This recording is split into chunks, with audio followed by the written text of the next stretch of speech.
इस वीडियो का पर्पज़ आपको डराना या फिर आईसीएआई को क्रिटिसाइज़ करना बिल्कुल भी नहीं है। आईसीएआई प्लेसमेंट स्कैम है, बहुत बड़ा फेल्यूर है, ये भी सच नहीं है। बिकॉज जितने कैंडिडेट्स पार्टिसिपेट कर रहे हैं उसमें से अगर 50% कैंडिडेट्स को जॉब लग रही है, उससे भी ज़्यादा, तो ये स्कैम या फेल्यूर नहीं हो सकता। Yes, there are certain issues, problems in the system, the process that you need to understand in advance, because you will definitely face those problems. अगर एडवांस में आपको सारी चीज़ें पता होगी कि ऐसे ऐसे प्रॉब्लम्स आ सकते हैं, तो आप थोड़े से प्रिपेयर्ड रहोगे। तो उस वक्त आप पैनिक हो गए या फिर आपको समझ में नहीं आ रहा है क्या करना है, ऐसा नहीं लगेगा।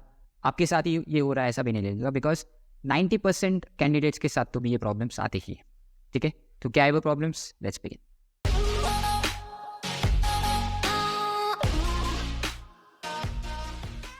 ये प्रॉब्लम तो सबने फेस किया होगा। मतलब ये प्रॉब्लम तो पिछले कुछ कैंपस प्लेसमेंट से चलता आ रहा है, ये कैंपस प्लेसमेंट में हुआ और आई एम श्योर कि अगले वाले कैंपस प्लेसमेंट में भी होगा, which is technical problems.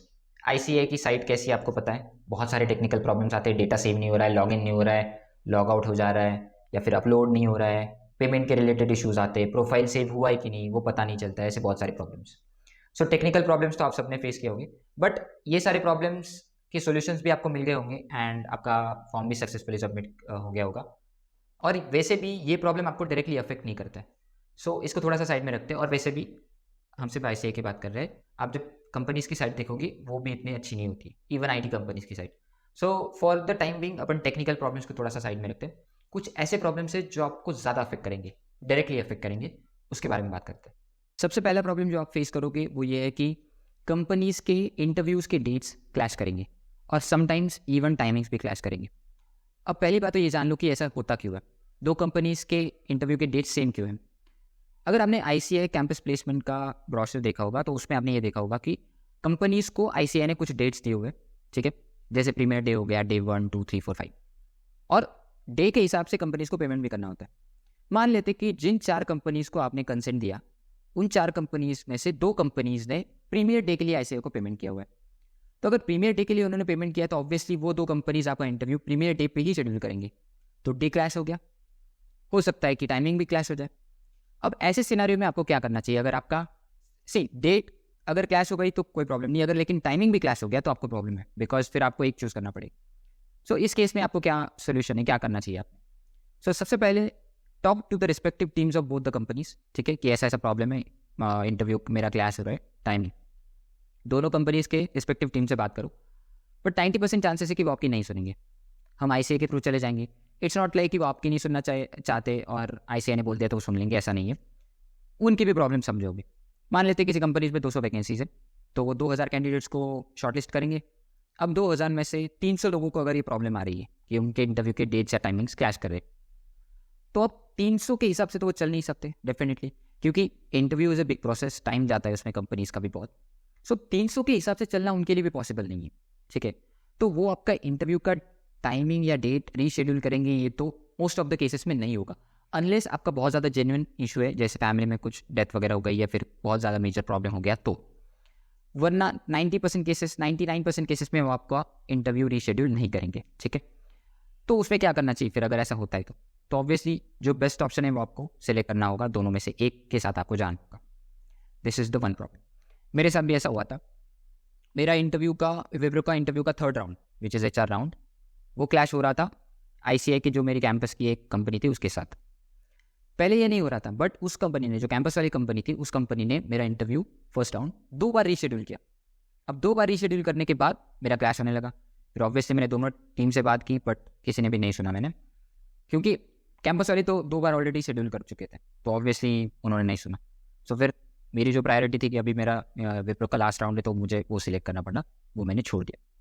This is the first problem which you may be facing, ठीक है। अब दूसरे प्रॉब्लम की बात करते हैं। कुछ कंपनीज ने शॉर्टलिस्ट तो किया, लेकिन बाद में इंटरव्यू के लिए लिंक ही नहीं आया, ऐसा भी होता है। मेरे साथ हुआ, बहुत सारे लोगों के साथ हुआ हमारे प्लेसमेंट के टाइम के बाद। दरअसल मैंने PwC को कंसेंट दिया था, लेकिन फिर उन्होंने बाद में इंटरव्यू के लिए लिंक ही नहीं भेजा। फिर मैंने PwC को कांटेक्ट किया, मैंने आईसीआई को भी कांटेक्ट किया। आईसीआई से जवाब आया कि भाई वेट करो, PwC से कोई जवाब भी नहीं आया। फिर बाद में पता चला कि इससे भी मेरे साथ नहीं हुआ है, बहुत सारे लोगों के साथ हुआ है। क्यों? क्योंकि PwC के इंटरनल जो एलिजिबिलिटी क्राइटेरिया है उसमें हम फिट नहीं बैठते, तो फिर भी शॉर्टलिस्ट ही क्यों किया, हमारा एक कंसेंट वेस्ट हो गया ना। तो ऐसा भी हो सकता है। ये तो हो गया PwC की बात। एक्सेंचर का बताता हूँ। एक्सेंचर का क्या हुआ, एक्सेंचर ने शॉर्टलिस्ट तो कर लिया, फिर इंटरव्यूज़ के पहले उन्होंने एक प्री प्लेसमेंट टॉक अरेंज किया हुआ था। उस प्री प्लेसमेंट टॉक में उन्होंने बताया कि हमारा एलिजिबिलिटी क्राइटेरिया क्या है कि आपके तीनों लेवल में मिला के मैक्सिमम 4 अटेम्प्ट हो सकते हैं, मतलब एक एक्स्ट्रा अटेम्प्ट। लेकिन उस प्री प्लेसमेंट टॉक में ऐसे भी कैंडिडेट्स थे जिनके 5 अटेम्प्ट लगे टोटल में, और फिर बाद में उनको इंटरव्यू के लिए मेल ही नहीं आया। ये भी होता है। सो मेरा एक एडवाइस रहेगा कि अगर आपके नंबर ऑफ अटेम्प्ट बहुत ज़्यादा है या फिर आपका आर्टिकलशिप का एक्सपीरियंस अच्छा नहीं है, तो बिग फोर को कंसेंट देते वक्त थोड़ा सा सावधान। अपने जो दोस्त थे जो प्रीवियस अटेम्प्ट में पास आउट हुए हैं, जो बिग फोर में जॉब कर रहे हैं, उनसे एक बार बात कर लेना कि भाई क्या क्राइटेरिया वगैरह रहता है, ठीक है। वरना फिर ऐसा अगर होता है तो देखो यार, अपना एक कंसेंट तो वेस्ट हो जाता है, मतलब एक इंटरव्यू वेस्ट हो जाता है, राइट। सो इट्स बेटर कि आप दोस्तों से बात करो बिग फोर को अगर कंसेंट देने से पहले। This is the second problem. अब तीसरा कोई मेजर बहुत बड़ा प्रॉब्लम नहीं है। अगर आप कैंपस में सिलेक्ट हो जाते हो ICAI कैंपस में, तो आपको कंसेंट देने के लिए, प्राइमरी कंसेंट जो कंपनीज को देना होता है, येस आई विल ज्वाइन, वो देने के लिए बहुत कम टाइम मिलता है। दिन भी नहीं, आपको कुछ घंटे ही मिलेंगे। मतलब आज अगर आपका 5 बजे इंटरव्यू खत्म हो गया ना, तो आपको 2-3 घंटे दे देंगे कि 2-3 घंटे में ही आपको कंसेंट देना है। ये मतलब देखो, सोचने के लिए बिल्कुल भी टाइम मिलता नहीं है ICAI कैंपस में। अगर आप सिलेक्ट हो जाते हो तो इमीडिएटली आपको कंसेंट देना पड़ता है। ये एक प्रॉब्लम है, मतलब आपको सोचने के लिए टाइम ही नहीं मिलेगा, कुछ घंटे ही मिलेंगे बस। ये एक प्रॉब्लम है। चौथा प्रॉब्लम ये है कि कैंपस में मैंने एक नोटिस किया हुआ है कि कैंपस के जो जॉब्स है उनकी ज्वाइनिंग थोड़ी सी लेट आती है। नॉट ऑल द कंपनीज, लेकिन कुछ कुछ कंपनीज के साथ ऐसा होता है। बिग फोर तो बहुत जल्दी हायरिंग कर लेते हैं और बहुत लेट ज्वाइनिंग भी देते हैं, ऐसा भी करते हैं। कंपेरेटिवली ऑफ कैंपस में ये देखने नहीं मिलता, बिकॉज ऑफ कैंपस कैसा होता है, कंपनीज को अगर रिक्वायरमेंट होती है तो ही वो ऑफ कैंपस रिक्रूटमेंट चालू कर देते, राइट। वरना तो वैसे चालू नहीं करते। इसलिए कंपेरेटिवली ऑफ कैंपस बहुत जल्दी ज्वाइनिंग मिल जाती है, कैंपस में थोड़ी सी डिले हो जाती है। जो मैंने कंपनी बोली आपको, जिसका मैंने इंटरव्यू छोड़ा था विप्रो की वजह से, टाइमिंग क्लैश की वजह से, उस कंपनी का भी जुलाई में ज्वाइनिंग आया है। मतलब अप्रैल चला गया, मई चला गया, जून चला गया, आधा जुलाई भी चला गया। सो बहुत 3.5 महीने लेट, ठीक है। तो ये भी एक प्रॉब्लम है, ये भी होता है। और एक चीज़, अगर आप कैंपस में इंटरव्यू देते हो किसी कंपनी का, सिलेक्ट हो जाते हो और आप प्राइमरी कंसेंट अगर दे देते हो, तो आपका पोर्टल ब्लॉक हो जाता है। मतलब मान लेते हैं अगर पहली कंपनी है कैंपस वाली, उसका मेरा इंटरव्यू हो गया, सिलेक्शन भी हो गया, मैंने कंसेंट भी दे दिया, ओके आई विल ज्वाइन, उसके बाद आपका पोर्टल ब्लॉक हो जाएगा।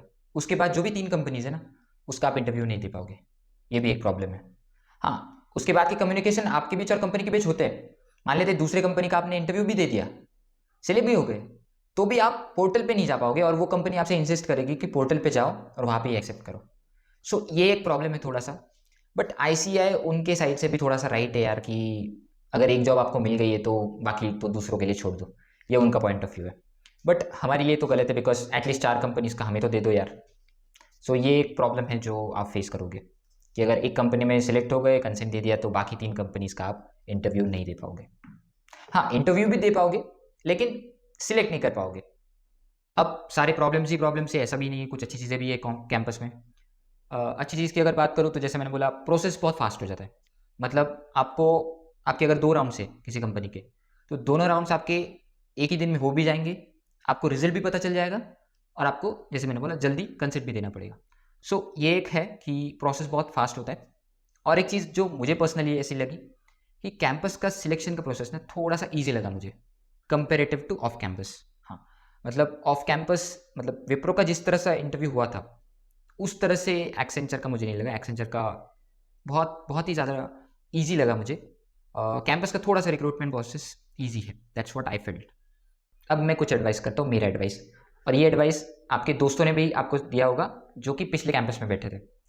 आपको किसी भी तरह से ICAI कैंपस के ऊपर डिपेंड नहीं रहना है। ICAI कैंपस स्कैम है, फेल्यूर है, ऐसा बिल्कुल भी नहीं है। बहुत अच्छे जॉब्स लगते हैं, लेकिन आपको उसके ऊपर ही डिपेंड नहीं रहना है। आपको ऑफ कैंपस के लिए भी ट्राई करना है। देखो मेरे लिए तो मतलब सिर्फ एक कंपनी का मेरा इंटरव्यू अच्छा गया है, मतलब जिसमें सिलेक्ट भी हो गया था मैं। बाकी तीन कंपनीज वेस्ट हो गई मेरी। अगर मेरे पास कैंपस के पहले ऑफर नहीं होता ना, तो चौथा भी बहुत डिफिकल्ट हो सकता था मेरे लिए। मतलब एक तो मेरा क्लैश हो गया तो वो चला गया, PwC का मुझे कॉल ही नहीं आया इंटरव्यू के लिए। ICICI बैंक था, वो मैं अगले आने वाले कुछ वीडियो में मैं आपको बताऊंगा कि क्या हुआ था, वो भी बेकार गया मेरा। एक्सेंचर में मेरा सिलेक्शन हो गया था। मतलब 4 में से सिर्फ एक इंटरव्यू मेरा सक्सेसफुल हुआ है, 3 गए।